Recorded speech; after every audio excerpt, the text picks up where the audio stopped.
Hello students. अब अभी तक आप लोग tank resting on ground, underground tank सीख चुके हैं। अब आप लोगों को ओवरहेड टैंक सीखना है। ओवरहेड टैंक क्या होते हैं कि ग्राउंड से कुछ हाइट ऊपर होते हैं। मतलब कि जो ओवरहेड टैंक का जो बेस होता है वो भी ग्राउंड से कुछ मीटर हाइट पे होता है। मेनली यही इसी तरीके के टैंक जो हैं वो मेनली यूज़ किए जाते हैं डिस्ट्रीब्यूशन सिस्टम में। जब वाटर को डिस्ट्रीब्यूट करना होता है तो जब कुछ हाइट पे होगा वाटर तो हमें पंप वगैरह की ज़रूरत जो है वो नहीं पड़ेगी। वैसे तो अब तो नॉर्मली टंकी जो बनी होती है, जो हम लोग की वाटर टैंक जो बना होता है, उससे भी वाटर लेने के लिए जो है लोग इलेक्ट्रिक मोटर का यूज़ करते हैं। लेकिन फिर भी अगर इलेक्ट्रिक मोटर नहीं भी लगा हुआ है तो भी उससे यूज़ किया जा सकता है। इतना हेड सफिशिएंट इसमें रखा जाता है। ज़रूरी नहीं कितना ऊंचा बनाया जाए। वाटर टैंक एबव दी अर्थ, मतलब कि उसका बेस जो है वो अर्थ को टच ना करता हो, किसी दूसरे स्ट्रक्चर के ऊपर रखा हो, तो वो ओवरहेड टैंक होता है। अब होता क्या है कि जो ओवरहेड टैंक का जो बेस होता है उसके जस्ट नीचे जो उसका सपोर्टिंग सिस्टम होता है उसे हम लोग स्टेजिंग बोलते हैं। ये स्टेजिंग बोलते हैं। जो ओवरहेड जो टैंक होता है उसका बेस जो जस्ट उसके नीचे जो पार्ट होता है उसे स्टेजिंग बोलते हैं। पिलर वगैरह नहीं, पिलर के ऊपर और जो हमारा जो वाटर टैंक का जो बेस है उसके बीच में जो एक छोटा सा स्ट्रक्चर बनाया जाएगा उसे हम लोग बोलते हैं स्टेजिंग। अभी आप लोग देखेंगे क्या होता है स्टेजिंग। अब जैसे बाकी टैंक्स होते हैं कि उन्हें रेक्टेंगल भी डिज़ाइन किया जा सकता है और सर्कुलर भी डिज़ाइन किया जा सकता है, इसी तरह ओवरहेड टैंक को भी या तो रेक्टेंगल या तो सर्कुलर डिज़ाइन किया जा सकता है। अब इतनी बात तो आपको ही पता है कि रेक्टेंगुलर जो टैंक होते हैं वो छोटी कैपेसिटी के यूज़ किए जाते हैं, और जब हमें ज़्यादा कैपेसिटी चाहिए होती है तब हम लोग सर्कुलर टैंक को यूज़ कर सकते हैं। ज़्यादा कैपेसिटी का मतलब क्या है, ये 75,000 लीटर्स या फिर उससे ज़्यादा के लिए हम लोग सर्कुलर टैंक यूज़ करते हैं। अब इसके लिए जो सपोर्टिंग सिस्टम होता है, यानी जिस पे टैंक रखा होता है, वो बहुत तरीके का हो सकता है, जिसमें से कुछ को अब आप लोगों को बताया जा रहा है। पहला टाइप क्या होता है, टैंक किस पे सपोर्टेड हो, मैसनरी प्लेटफॉर्म पे। मतलब कि ये देखिए कुछ इस तरह होना चाहिए। ये देखिए मैसनरी प्लेटफॉर्म है, ये पूरा आपका मैसनरी स्ट्रक्चर है, इसके ऊपर जो है वो टैंक रखा हुआ है। अंदर क्या है, वाटर फिल है। अब ये जो मैसनरी स्ट्रक्चर है ये पूरा अंदर से पूरा फिल है। मतलब ऐसे समझें कि मैसनरी का पूरा एक स्ट्रक्चर है, उसके ऊपर वाटर टैंक को रख दिया गया है। कुछ इस तरीके का स्ट्रक्चर होता है। ये पहला टाइप है। इस तरीके का भी सपोर्ट दिया जा सकता है। इस तरीके के वाटर टैंक की डिज़ाइनिंग में क्या करना होता है, जो बेस स्लैब की जो डिज़ाइनिंग है उसमें क्या करना होता है कि उसी तरह होता है जैसे कि tank supported on the ground पे था। क्योंकि देखिए यहाँ पे जो इसका ऐसे बेस होता है वो डायरेक्टली एक स्ट्रक्चर पे रखा हुआ है, वही चीज़ ऐसे पूरा नीचे, बीच में ये हॉलो नहीं है, ये पूरा फिल होता है। तो सीधी बात है, जो लोड है वो डायरेक्टली यहाँ पे पूरा ट्रांसफ़र होकर ग्राउंड में चला जाता है, पूरा क्रॉस सेक्शन एरिया को कवर करता हुआ जाता है। तो इसलिए ये क्या होता है, टैंक रेस्टिंग ऑन ग्राउंड की तरह ही इसका बेस जो है वो डिज़ाइन होता है। इसलिए आपको ध्यान होगा, टैंक रेस्टिंग ऑन ग्राउंड में हमने minimum thickness with minimum reinforcement provide किया था, वही हम लोग प्रोवाइड कर देते हैं। सेकेंड जो कैटेगरी होती है वो होता है tank supported on masonry tower. Masonry tower मतलब कि कुछ ऐसा, मतलब कि ऐसे समझिए कि ये टैंक है, इसके नीचे ये मैसनरी, ये भी ऐसे क्या है, इसका क्रॉस सेक्शन देखेंगे तो ये पूरा ऐसे, अगर इसका क्रॉस सेक्शन देखेंगे तो पूरा ऐसे। मतलब कि जो चीज़ पहले मैसनरी का जो पहले स्ट्रक्चर था, पहले वाला जो कैटेगरी बताया, वो पूरा अंदर से फिल था। लेकिन अभी क्या है कि बाउंड्रीज़ में आपको वॉल दिखेगी और अंदर हॉलो होगा। ठीक है, तो ये दूसरा टाइप है। इसमें क्या होता है कि एडजेस जो होती हैं इसमें हम लोग फिक्स मानते हैं और यूनिफॉर्मली डिस्ट्रीब्यूटेड लोड होता है वाटर का। मतलब ये देखिए यहाँ पे ये सब, ये वाटर का यूनिफॉर्मली डिस्ट्रीब्यूटेड लोड के लिए ये बेस डिज़ाइन किया जाएगा और एडजेस भी क्या माना जाएगा, इन्हें हम लोग फिक्स मानते हैं, मोनोलिथिक मानते हुए इसको सॉल्व करते हैं। Second type. थर्ड टाइप क्या होता है, जिसमें बीम और कॉलम बने होते हैं, बीम और कॉलम बने होते हैं। तो अब ये बीम जो है वो कई तरीके की हो सकती हैं, नंबर ऑफ बीम बहुत ज़्यादा हो सकती हैं। जैसे देखिए इस पे दिख रहा है आपको कि ये क्या है, ये बॉटम स्लैब है। ये हम लोग कैसे देख रहे हैं, वो हम लोग नीचे से देख रहे हैं। जो बॉटम स्लैब ऐसे ऐसे होता था ये, तो अब हम लोग इसको नीचे से देख रहे हैं। तो नीचे से देखने में देखिए ऐसे चौकोर, ऐसे 1 2 3 और 4 बीम भी बना सकते हैं। अब जहाँ पे 2 बीम आपस में टच करेंगी वहाँ पे हमें क्या देना होगा, कॉलम देना होगा। सेकेंड जो टाइप है उसमें क्या है, 2 बीम, 1 बीम ये 1 बीम ये, और कॉलम क्या है 4 कॉलम ऐसे दे दिया जाए। और देखिए जो थर्ड है उसमें बहुत सारी बीम है, देखिए 1 2 3 4 5 6 7 और 8 बीम है। और जहाँ पे भी क्रॉस सेक्शन कट कर रहा है वहाँ पे कॉलम दिया गया है। मतलब बीम एंड कॉलम का डिफरेंट अरेंजमेंट के थ्रू भी इसको डिज़ाइन किया जा सकता है। इस तरीके का जो बेस स्लैब डिज़ाइन होता है वो two way slab with fixed edges supported to uniformly distributed load की तरह डिज़ाइन होता है। मतलब वाटर की वजह से यूडीएल आएगा, बेस स्लैब इसके लिए डिज़ाइन होगा, सेल्फ वेट के लिए डिज़ाइन होगा। इसके अलावा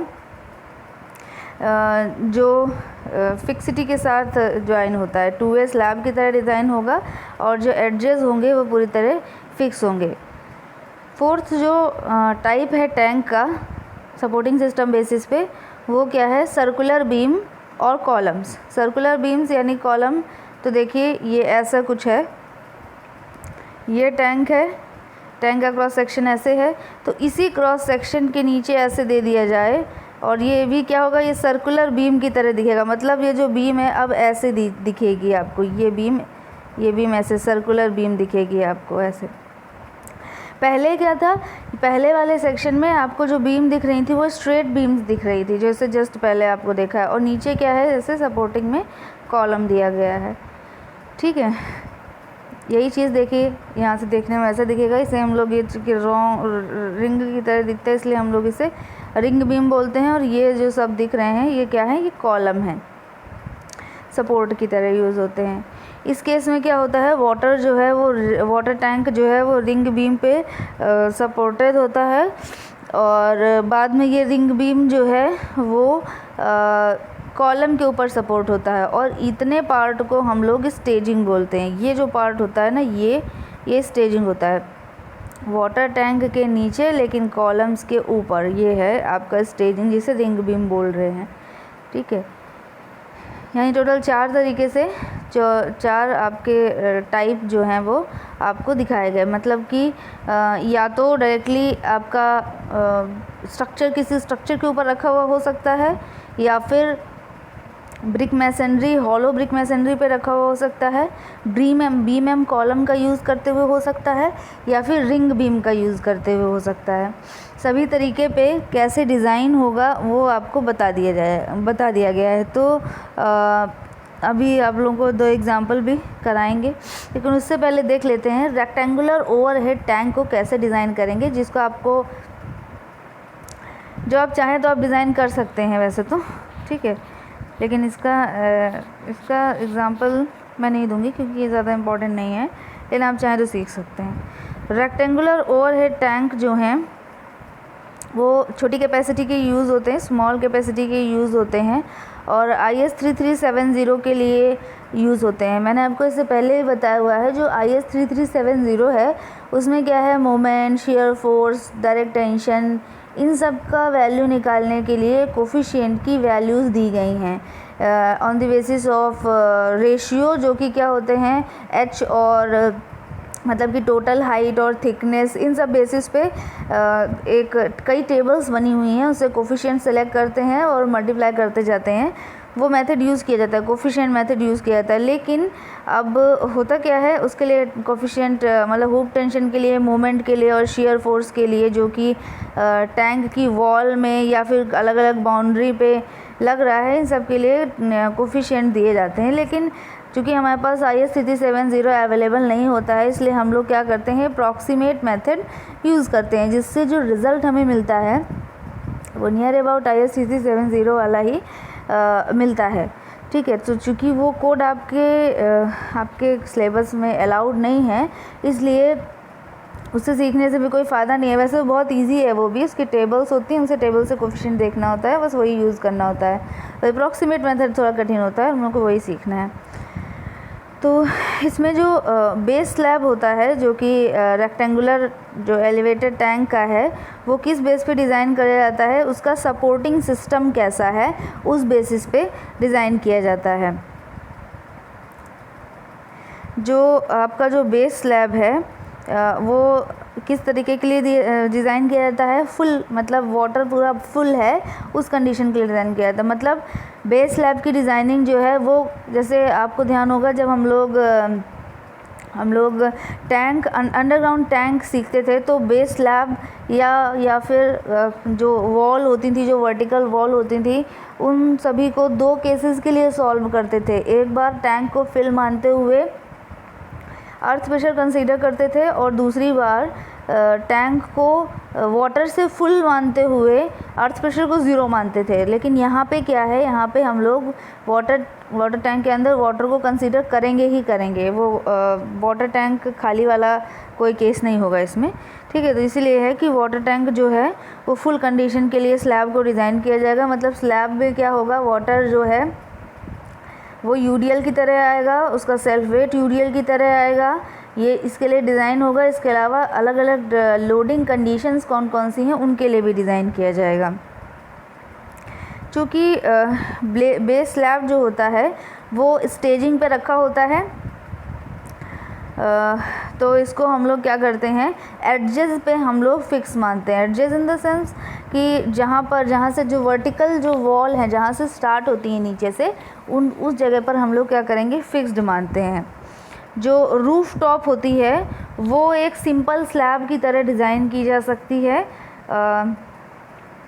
क्योंकि ऊपर भी फिक्सिटी है, नीचे भी फिक्सिटी है। वर्टिकल वॉल में ऊपर साइड भी फिक्सिटी दी जा रही है, नीचे साइड भी फिक्सिटी दी जा रही है।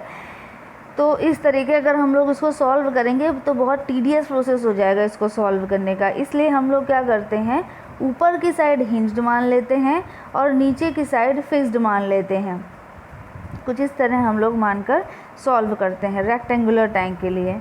अब बात आती है सर्कुलर ओवरहेड टैंक के लिए। सर्कुलर ओवरहेड टैंक जो होते हैं वो ज़्यादा कैपेसिटी के लिए यूज़ होते हैं, लार्जर कैपेसिटी के लिए यूज़ होते हैं।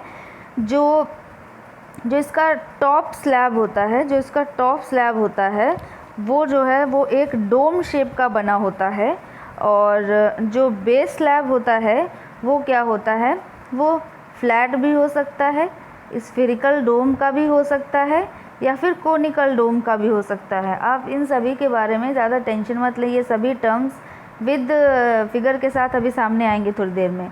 रिंग बीम भी प्रोवाइड की जाती हैं जहाँ पर भी। अच्छा, रिंग बीम का एक रूल होता है कि रिंग बीम कहाँ दी जाती है, जहाँ पर कोई 2 चीज़ें कंबाइंड हो रही होती हैं। मतलब कि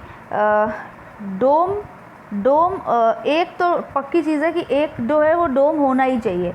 एक अगर डोम होगा, दूसरा फ्लैट सरफेस होगा, तो दोनों के जंक्शन में जो है वो एक रिंग बीम हमें लगानी पड़ेगी। या फिर 2 डोम है तो भी हमें एक रिंग बीम लगानी पड़ेगी, ठीक है। तो ये आपको ध्यान रखना है, जहाँ पर भी एक डोम और दूसरा वॉल है, कोई भी वॉल है, तो वहाँ पर हमें डोम देना होगा। तो डिफरेंट टाइप का कंडीशंस हो सकता है नीचे और ऊपर जो स्लैब बनाई जा रही हो। तो इसलिए हम लोग क्या करते हैं कि इस जो बेस स्लैब है उसके लिए कुछ कंडीशंस हैं वो हम लोग देख लेते हैं। देखिए, अभी मैंने बोला था ना कि ये चीज़ें आपके सामने आएंगी। तो फर्स्ट जो कंडीशन है वो देखते हैं। फर्स्ट में क्या है, कोई ऐसा वाटर टैंक, अब हम लोग सर्कुलर वाटर टैंक की बात कर रहे हैं जिसमें क्रॉस सेक्शन जो है वो सर्कुलर है। तो सर्कुलर वाटर टैंक में ऐसा पहला टाइप जो है वो हम लोग ये भी मान सकते हैं कि जो उसकी जो अपर स्लैब है वो एक स्लैब ना होकर एक डोम्ड टॉप बना दिया जाए। डोम के बारे में अगर आपको ध्यान हो, डोम की डिज़ाइनिंग जो है वो बहुत इजी होती है, लेकिन अब जो है प्रेजेंट टाइम में डोम वगैरह ज़्यादा यूज़ नहीं किए जाते हैं, क्योंकि क्या होता है कि पहली बात तो देखिए, ये वैसे तो इसका स्ट्रक्चर देखने में बहुत सुंदर लगता है, लेकिन इसके ऊपर चूँकि हम लोग अब इस समय जो हमारा ट्रेंड चल रहा है कोई भी चीज़ बनाने का, या कोई भी आपको घर बनाना है या कुछ भी बनाना है, तो हम लोग करते क्या हैं कि एक के ऊपर एक मंजिलें बनाना चाहते हैं। तो अगर हम लोग डोम बना देंगे पहली ही मंजिल के बाद, तो उसके ऊपर घर बनाना थोड़ा पॉसिबल नहीं हो पाता है। इसलिए डोम्ड स्ट्रक्चर जो हैं वो प्रेजेंट टाइम में ज़्यादा यूज़ नहीं किए जाते हैं, लेकिन जहाँ पर हमें एस्थेटिक अपीयरेंस देना होता है, जहाँ पर हमें ये चाहिए होता है कि सुंदर दिखे स्ट्रक्चर, जैसे कि कोई भी जो मॉन्यूमेंट्स वगैरह बनते हैं उनमें हम लोग डोम का यूज़ करते हैं, ठीक है। जैसे कि प्रीवियस आप कोई मंदिर देखिए, मंदिर वगैरह में भी डोम वगैरह काफ़ी बनाए जाते हैं, मस्जिद में भी काफ़ी हद तक यूज़ होता है, गुरुद्वारा वगैरह में भी यूज़ होता है, जिसमें हमें ऊपर कंस्ट्रक्शन नहीं करना है और हमें एक अच्छा लुक देना है, तो वहाँ पर हम लोग डोम का यूज़ कर सकते हैं। वैसे तो ऐसा नहीं है कि डोम का यूज़ सिर्फ एस्थेटिक अपीयरेंस के लिए ही किया जाता है। देखिए हर एक एलिमेंट जो है वो लोड को अलग अलग तरीके से बियर करता है। जैसे कि अभी आप अगर स्लैब पे ध्यान दें तो स्लैब क्या होता है, अपने पर आने वाले लोड को यूनिफॉर्मली उसको बियर करता है और फिर क्या करता है, ट्रेपेजॉइडल फॉर्म में अपने पास की बीम में ट्रांसफ़र करता है। ये स्लैब का लोड बियर करने का तरीका है, ठीक है। सेकंड क्या आता है, बीम जो है वो मोमेंट की तरह, मोमेंट जो आ रहा होता है लोड को, उसको फ्लेक्सिबल स्ट्रेंथ से बियर करता है अपना, ठीक है। इसी तरह जो कॉलम होता है उस पर कंप्रेसिव फोर्सेस की तरह उसको डिज़ाइन किया जाता है। इसी तरह डोम क्या होता है, डोम जो भी लोडिंग वगैरह इस पर आ रही होती है, इसमें मोमेंट वगैरह नहीं आता है, डोम में कोई मोमेंट वगैरह नहीं आता है। इसमें क्या होता है, ये सिर्फ स्ट्रेसेस के फॉर्म में मेरिडोनल स्ट्रेसेस आते हैं इसमें। अभी डोम का अभी आप पूरा डिज़ाइनिंग पढ़ेंगे तो आप लोगों को ये बात समझ में आएगी कि मोमेंट वगैरह इसमें नहीं आता है। डोम में क्या होता है, मेरिडोनल स्ट्रेस और रेडियल स्ट्रेसेस आते हैं, उन्हीं से ये क्या करता है, हुप टेंशन वगैरह आता है, उन्हीं के थ्रू ये बियर करता है। हम लोग डोम को कैसा मानते हैं, रिंग बीम से मिला हुआ मानते हैं। ऐसा हम लोग इसकी डिज़ाइनिंग करते हैं, एक रिंग बीम, उसके ऊपर छोटा रिंग बीम, उसके ऊपर उससे छोटा रिंग बीम, कुछ इस तरह हम डोम को मानते हैं, ठीक है। तो अब तो बात यह है कि डोम को हम लोग सबसे अपर सरफेस में भी लगा सकते हैं, जो वाटर टैंक है। तो देखिए जो प्रेजेंट केस है उसमें क्या किया गया है कि टॉप में जो है वो डोम्ड टॉप लगाया गया है, लेकिन बॉटम पे जो है वो फ्लैट स्लैब दी जा रही है। अब देखिए एक चीज़ आपको गौर करनी है, वो हमेशा क्या है कि ये देखिए डोम है और ये देखिए ये यहाँ पे क्या हो जाएगी, ऐसे डोम ऐसे दिखेगा, ठीक है। और ये जो है ये आपकी वर्टिकल वॉल है, ये आपकी वर्टिकल वॉल है। तो सीधी बात है यहाँ पर इस जगह पे क्या हो रहा है, डोम और वर्टिकल वॉल मिल रहा है। तो यहाँ पर क्या डिज़ाइन होगा, यहाँ पर एक सर्कुलर बीम डिज़ाइन होगी, सर्कुलर बीम ऐसा क्रॉस सेक्शन लेते हुए डिज़ाइन होगी बीम। सेम इसी तरह यहाँ भी, ये तो पूरा एक ही स्ट्रक्चर बनेगा ऐसे। अब देखिए, अब आप लोगों को लग रहा होगा कि नीचे देखिए ये एक क्या है, ये क्या है, वर्टिकल वॉल है, जो कि वर्टिकल वॉल भी सर्कुलर वर्टिकल वॉल है, सर्कुलर क्रॉस सेक्शन है उसका। और ये क्या है, ये फ्लैट है। तो यहाँ पर तो हम लोग रिंग बीम प्रोवाइड नहीं करेंगे, सीधी बात है, ठीक है। तो ये पहला जो है टाइप है। एक चीज़ और, जब हम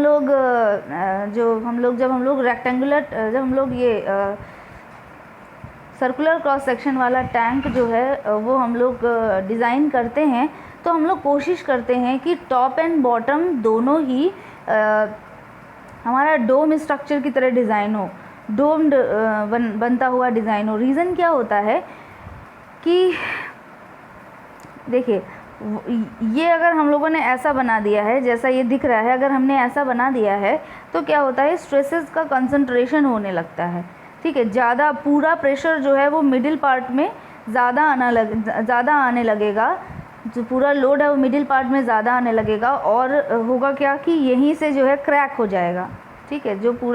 जो भी इसका क्या बोलते हैं डिफ्लेक्शन होगा, वो क्या होगा, यहीं से डिफ्लेक्ट हो जाएगा ये ज़्यादा, और यहीं से ये टूटने का जो पॉसिबिलिटी है वो ज़्यादा हो जाएगा। तो इसलिए हम लोग करते क्या है कि इसको भी अभी तो ऐसा एक टाइप है, ऐसा नहीं कि इसे नहीं बना सकते, लेकिन हाँ प्रिफर ज़्यादा हम लोग ये करते हैं कि नीचे साइड में ऐसा डोम बना दे। तो होगा क्या कि ऑलरेडी ये ऐसा बना हुआ है तो जो वाटर का है वो इधर इधर ज़्यादा आने लगता है, तो बीच में ऑलरेडी अवेलेबल वाटर भी कम होता है, तो ये सेफ़ कंडीशन होती है, तब हमें इसमें इतना डिफ्लेक्शन वगैरह नहीं आता, तो क्रैकिंग का चांसेस जो है वो कम हो जाता है। तो ये आपका फर्स्ट केस था जिसमें क्या है, टॉप पे आपको डोम्ड स्ट्रक्चर दिया गया है, लेकिन बॉटम पे आपका जो है फ्लैट बॉटम दिया गया है। ठीक है, सेकेंड केस देखिए, सेकेंड केस जो है उसमें क्या है कि टॉप एंड बॉटम दोनों ही डोम्ड बनाए गए हैं, डोम्ड हैं, इसमें कोई भी फ्लैट स्लैब नहीं दिया गया है। Flat slab in the sense flat slab नहीं, जो भी आप लोगों ने जो यूनिट 1 में जो फ्लैट स्लैब पढ़ा था वो नहीं, स्लैब ही, नॉर्मल स्लैब जो होती है वही, लेकिन हॉरिजॉन्टल, ठीक है, तो वो नहीं दिया गया। इसमें क्या है, ऊपर और नीचे दोनों में ही स्फेरिकल डोम दिया गया है। अब एक चीज़ और यहाँ पर देखिए, ये देखिए, ये एक क्या है, डोम है, ये नीचे क्या है, वर्टिकल वॉल है, तो इसलिए यहाँ पर क्या किया गया है, ऐसे रिंग वॉल दिया गया है। अब यहाँ पर ये वर्टिकल वॉल है, नीचे डोम है, तो सीधी बात है, देखिए यहाँ पर भी रिंग बीम दिया गया है। ठीक है, तो रिंग बीम कहाँ देना है, अब आप लोगों को ये बात तो समझ में आ गई होगी। तीसरा देखिए, conical dome, water tank with a conical dome. Upper जो पार्ट होगा, जो अपर जो सरफेस होगा, उसके लिए आपका स्फेरिकल डोम है, ये देखिए दिख रहा है, स्फेरिकल डोम है, और नीचे का जो पार्ट है उसके लिए क्या है, कोनिकल डोम बनाया गया है। कोनिकल डोम मतलब कि ये, अब आप अगर देखें तो एक्चुअल में ये देखने में कैसा दिखेगा, ये कुछ ऐसा दिखेगा, ऐसे कोनिकल, ऐसा डोम बनाया गया है। ठीक है, इसे हम लोग बोलते हैं कोनिकल डोम बोलते हैं। अब देखिए रिंग बीम के बारे में जान लीजिए। ये डोम है, यहाँ पर क्या है, वर्टिकल वॉल्स हैं, तो कंबाइन किन से किया जाएगा, रिंग बीम से कंबाइन किया जाएगा। ये वर्टिकल वॉल हैं और ये कोनिकल डोम है, तो कंबाइन किससे किया जाएगा, रिंग बीम से कंबाइन किया जाएगा।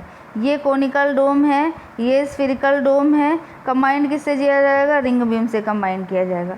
ठीक है, तो ये अभी आप लोगों को अगर ध्यान हो तो ये जो टैंक है यही आप लोगों को दिखता है, जो हम लोग वाटर टैंक दिखता है, जो हम लोग जिसमें हम लोग का पानी की टंकी जो है, जैसे कि जो उधर गर्ल्स हॉस्टल के जो दूसरा गर्ल्स हॉस्टल है उसके सामने जो एक टंकी बनी हुई है, जहाँ पे बॉयज़ का जो ग्राउंड वाला जो एरिया है उसके पास भी एक वाटर टैंक है, वो एलिवेटेड वाटर टैंक है। और इस तरीके के जो टैंक होता है ना, उसे हम लोग बोलते हैं इंच टैंक। इंच टैंक जो है वो यही जो आपके सामने जो स्ट्रक्चर दिख रहा है वो ऐसा ही बनता है। सबसे ज़्यादा यूज़ किया जाने वाला जो है ना वो इंच टैंक ही है। इसमें देखिए, इसमें सारी चीज़ें हैं। देखिए सेंटर पर देखिए यहाँ पे स्फेरिकल डोम दिया गया है। चाहते तो ये ऐसे कोनिकल करके इसे जोड़ सकते थे, लेकिन उन्होंने स्फेरिकल ही क्यों दिया, क्योंकि अगर ये कोनिकल करके जोड़ेंगे तब तो चांसेस और ज़्यादा क्रैकिंग के इस जगह पे बढ़ जाएंगे, क्योंकि स्ट्रेस कंसंट्रेशन सब ज़्यादा यहीं पे हो जाएगा। तो इसको कभी भी ऐसा नहीं बनाते हैं, तो इसलिए नीचे यहाँ पर स्फेरिकल डोम और ये जो है कोनिकल डोम। अच्छा, वाटर का हाइट हम लोग सिर्फ यहीं मानकर डिज़ाइन करते हैं, यहीं तक हम लोग वाटर का हाइट मानते हैं। हम लोग इसके ऊपर वाला जो पार्ट है उसमें वाटर, ये एज्यूम करते हैं कि वाटर उसमें ऊपर नहीं है। ठीक है, तो इंच टैंक की डिज़ाइनिंग भी आप लोग सीखेंगे। ये जो इंच टैंक है वो क्या होता है, water tank with a conical dome shaped bottom slab. तो बॉटम स्लैब जो है वो कोनिकल डोम की बनी होती है और स्फेरिकल डोम ऊपर होता है, स्फेरिकल डोम नीचे भी होता है। इस तरीके का जो स्ट्रक्चर होता है इसे हम लोग बोलते हैं इंच टैंक भी बोलते हैं। ठीक है, अब थोड़ा सा और जान लेते हैं इसी केस में। जो स्लैब है, जो नीचे का जो फ्लैट बॉटम स्लैब जो भी आपने देखा था, वो जनरली प्रेफर नहीं की जाती हैं। क्यों प्रेफर नहीं की जाती हैं, क्योंकि जो सिलेंड्रिकल टैंक होता है वो ऐसे भी बहुत ज़्यादा जो सिलेंड्रिकल टैंक होता है वो ऐसे भी बहुत ज़्यादा वाटर की कैपेसिटी के लिए यूज़ किया जाता है। इसके अलावा जब उतना जो लोड है, ऊपर जो बहुत ज़्यादा जो लोड है, उस लोडिंग को जो स्लैब नीचे अगर हमने फ्लैट मतलब कोई भी स्लैब जो हॉरिजॉन्टल स्लैब दी हुई है, अगर हम वो हॉरिजॉन्टल स्लैब लगा कर उसको डिज़ाइन करेंगे तो जो थिकनेस ऑफ स्लैब आएगा वो बहुत ज़्यादा हो जाएगा। तो जब थिकनेस ऑफ स्लैब बहुत ज़्यादा हो जाएगा तो हम लोग करते क्या हैं कि तो ये हमारा इकोनॉमिक तो रह नहीं जाएगा। जब फ्लैट मतलब स्लैब हॉरिजॉन्टल स्लैब दिया हुआ है तो उसमें स्ट्रेस कंसंट्रेशन होगा और जो थिकनेस आएगी और मूवमेंट वगैरह जो क्रिएट होंगे उसके लिए जो थिकनेस आएगी वो बहुत ज़्यादा हो जाएगी, तो क्या हो जाएगा, इकोनॉमिक नहीं रह जाता है। इसलिए हम लोग करते क्या है, और इसके अलावा स्टील रेनफोर्समेंट भी ज़्यादा हो जाएगी जो हम लोग जो हॉरिजॉन्टल स्लैब बना रहे हैं उसके लिए। इसलिए हम लोग क्या करते हैं, हम डोम शेप्ड बॉटम स्लैब को प्रेफर करते हैं।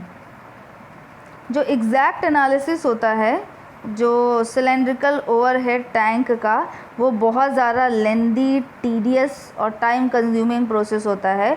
इसलिए हम लोग क्या करते हैं, एक्चुअल में तो होता क्या है वो ये समझिए, जो पूरा टैंक जो है वो मोनोलिथिक डिज़ाइन होता है। पूरा टैंक एकदम मोनोलिथिक तरीके से डिज़ाइन होता है। जो भी एलिमेंट आपको दिख रहे होते हैं वो सब क्या होते हैं, मोनोलिथिक होते हैं। लेकिन अगर मोनोलिथिक है तो सीधी बात है पूरा कंटिन्यूटी के साथ एडजेस में पूरा कंटिन्यूटी होती है। लेकिन अगर हम लोग इतना कंटिन्यूटी और फिक्सिटी लेकर डिज़ाइन करेंगे तो हमारा जो प्रोसेस होगा डिज़ाइनिंग का वो बहुत ज़्यादा टीडियस प्रोसेस हो जाएगा। वो डिज़ाइन करना फिर तो सीधे कंप्यूटर से ही डिज़ाइन हो पाएगा, हम लोग मैनुअली डिज़ाइन नहीं कर पाएंगे। तो इसलिए हम लोग क्या करते हैं कि हम लोग दूसरे तरीके से यूज़ करते हैं, दूसरा तरीका यूज़ करते हैं, उसे हम लोग बोलते हैं मेम्ब्रेन एनालिसिस। तो ये मेम्ब्रेन एनालिसिस जो है वो जल्दी से डिज़ाइन करने के लिए यूज़ किया जाता है। इसमें क्या होता है कि जो अलग अलग पार्ट हैं, कोई भी पार्ट हैं, जैसे अगर आप सिलेंड्रिकल टैंक लें, सिलेंड्रिकल टैंक डोम्ड अपर स्लैब और नीचे जो है वो फ्लैट स्लैब होगा, तो कितने एलिमेंट आपको मिलेंगे, ऊपर जो मिलेगा डोम्ड मिलेगा, ये जो है सिलेंड्रिकल पार्ट मिलेगा और ये जो है फ्लैट स्लैब मिलेगा। अब यहाँ पर जो है यहाँ पर रिंग बीम डाली जाएगी, तो सीधी बात है 1 2 3 और 4 पार्ट हुए, तो चारों पार्ट जो हैं वो मेम्ब्रेन एनालिसिस के लिए डिज़ाइन किए जाते हैं। मेम्ब्रेन एनालिसिस का मतलब होता है एक पार्ट का दूसरे पार्ट से कोई मतलब नहीं है, ठीक है। तो इस तरह हम लोग इनको डिज़ाइन करते हैं। एक्चुअल में ऐसा नहीं होता है, लेकिन हम लोग नियर अबाउट एक रूल जो फॉलो कर लेते हैं। तो ये एक ओवरव्यू था आपको जिसमें मैंने मतलब ऐसे तो क्रॉस सेक्शन पे अगर आप लोग टैंक को डिज़ाइन करेंगे तो एक होता है रेक्टेंगुलर टैंक, एक होता है आपका सर्कुलर क्रॉस सेक्शन होता है, ठीक है। तो रेक्टेंगल यूज़ कम किया जाता है क्योंकि कॉर्नर्स पे भी स्ट्रेस का कंसंट्रेशन होने लगता है और रेनफोर्समेंट की रिक्वायरमेंट जो है वो ज़्यादा होने लगती है। दूसरा जो टाइप है सिलेंड्रिकल है। सिलेंड्रिकल मतलब कि जो सर्कुलर क्रॉस सेक्शन, तो सर्कुलर क्रॉस सेक्शन का यूज़ जो है वो ज़्यादा कैपेसिटी के लिए किया जाता है, क्रॉस सेक्शन बेसिस पे दो। अब अगर आप ध्यान दें तो आपका जो बेस स्लैब यूज़ है उस बेसिस पे भी क्लासीफाई किया गया है। तो अपर जो स्लैब है वो डोम्ड शेप का और नीचे जो है वो फ्लैट स्लैब हो जाए, फर्स्ट केस। दूसरा केस ऊपर नीचे दोनों ही डोम्ड स्लैब दे दी जाएं। थर्ड केस ऊपर जो है वो डोम्ड शेप का, नीचे जो है मतलब ऊपर जो है वो स्फेरिकल डोम और नीचे जो है वो कोनिकल डोम दिया जाए, तो इसे हम लोग एक स्पेशल टैंक, जिसे हम लोग इंच टैंक बोलते हैं, वो डिज़ाइन होता है। सेकेंड है कि किस बेस पे रखा जा रहा है, तो बेसिंग बेसिस यानी स्टेजिंग बेसिस पे भी उसको क्लासीफाई किया जाता है। फर्स्ट जो तरीका है किसी एक स्ट्रक्चर के ऊपर रख दिया जाए जो कि नीचे से पूरा ठोस हो, पूरा सॉलिड हो, अंदर जो है हॉलो ना हो। दूसरा अगर अंदर हॉलो हो। तीसरा जो है बीम्स लगी हों, उसमें बीम और कॉलम लगे हों। और चौथा जो है वो एक सर्कुलर बीम लगी हो और कॉलम लगे हों, ठीक है। तो ये कुछ तरीके, ये किस तरीके के किस बेस पे रखा है, इस बेसिस पे आपका बेस स्लैब की डिज़ाइनिंग जो है वो अफेक्टेड हो जाती है। रिंग बीम के लिए आपको हमेशा ध्यान रखना है कि डोम और कोई भी स्ट्रक्चर, जहाँ पर भी एक डोम दूसरे स्ट्रक्चर से मिल रहा है, दूसरे टाइप ऑफ स्ट्रक्चर से मिल रहा है, तो वहाँ पर क्या होगा, रिंग बीम जो है वो डिज़ाइन होगी ही होगी। रिंग बीम की डिज़ाइनिंग और डोम की डिज़ाइनिंग जो है वो अभी आप यहाँ पर सीखेंगे। सर्कुलर स्लैब की डिज़ाइनिंग अभी आप सीखेंगे। बाकी कुछ नॉर्मल आइडिया जो है वो अभी तक आप लोगों को लग चुका होगा, ठीक है। आगे का डिज़ाइन स्टेप जो है वो अभी हर जगह मैं आपको सर्कुलर ही बताऊंगी, रेक्टेंगल हम लोग केस नहीं सॉल्व करेंगे। तो सर्कुलर क्रॉस सेक्शन बताया जाएगा और 2 केसेस बताए जाएंगे। सर्कुलर क्रॉस सेक्शन ही रहेगा, 2 केसेस होंगे। 2 केसेस कौन सा, एक तो इंच टैंक डिज़ाइन करना ही आपको सीखना ही है, वो सबसे कठिन होता है और वो जो है वो इम्पॉर्टेंट भी होता है, तो वो आपको सीखना होगा। दूसरा केस जो आपको सीखना है वो क्या है कि टॉप पे तो डोम होगा, डोम्ड टॉप होगा, स्फेरिकल, लेकिन नीचे जो है वो फ्लैट स्लैब होगा। मतलब लास्ट में जो मैंने 3 टाइप बताए उनमें से पहला और इंच टैंक 2 आपको सीखने हैं, ठीक है, तो वो मैं आपको सिखा दूँगी। Thank you.